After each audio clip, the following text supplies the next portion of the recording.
The deception in the political space is so eminent, especially with the Kenya Kwanza administration, that even a person who is not sane-minded would easily tell, with the latest being the resignation of Eliud Owalo as the Deputy Chief of Staff, Delivery and Government Efficiency in the office of the President. Now, this is not news to us because he did that sometimes late last year. As we were getting into January, we had already knew that Eliud Owalo was resigning. Now, there is this clip that is doing around the internet whereby Eliud Owalo is saying Singapore Tawe.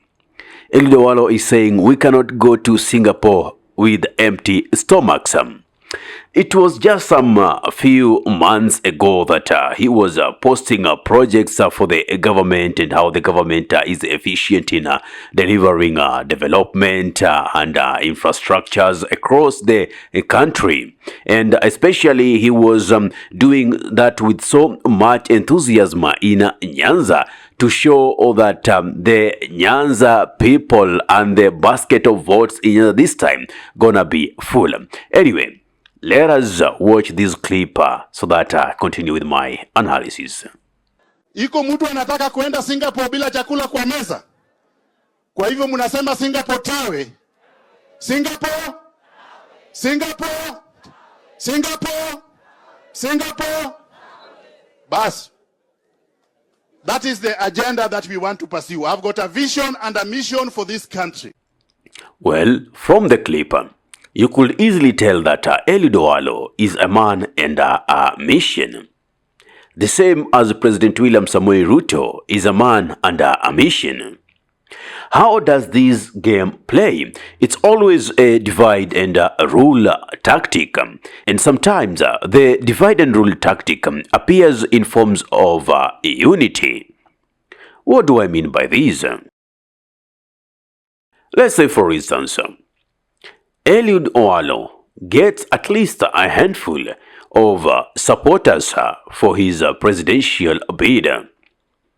And a few days towards the elections, he steps down and asks his supporters to support the administration of the day, which is William Samoei Ruto. Well, we know how that might end. Either we are going to have the greatest percentage of his supporters going to vote for William Samoei Ruto. Two, we may have those who feel if so and so is not in the ballot box, then there's no need to go and vote. Therefore, the votes are now scattered.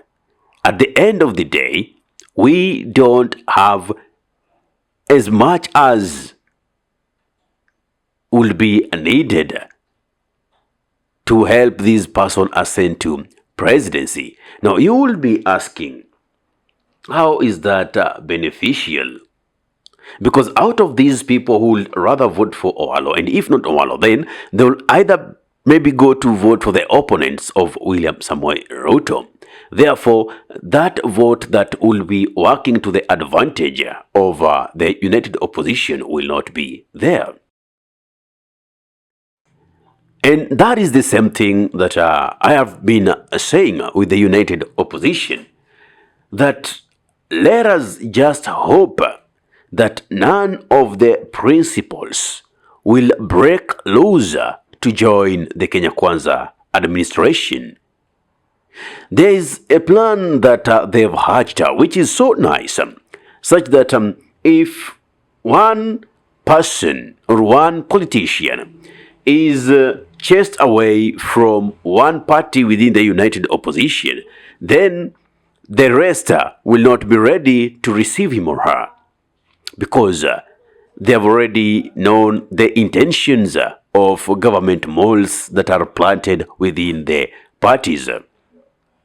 So the divide and rule tactic could play if one of these principles in the united opposition is convinced to join the Ruto's administration, because they might consolidate these votes, then at the end of the day, they are either scattered or delivered to William Samoei Ruto, whichever way they work to the advantage of the incumbent.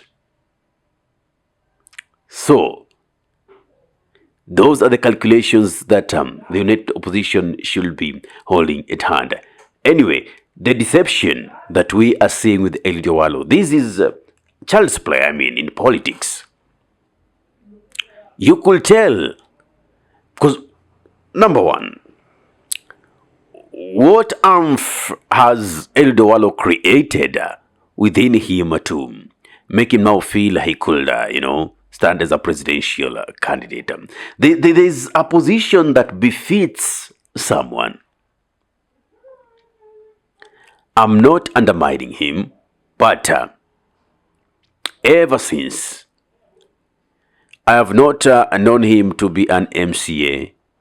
I've not known him to be any political elective posts, let me say so. I've not known him in an elective post. And just like that, he wants to go to presidential from working in the president's office. Are you not reading what I'm trying to read over here? So, there is so much that will be happening, especially during these few months towards the elections. You'll see so much bombardment in terms of infrastructural development, in terms of disbursement of so-called empowerment funds, like what the president is doing with the Nyota Fund. So let us brace ourselves for all that.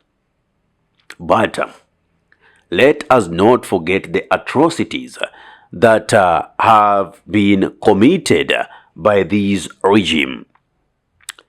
Let us not get swayed with things that are seasonal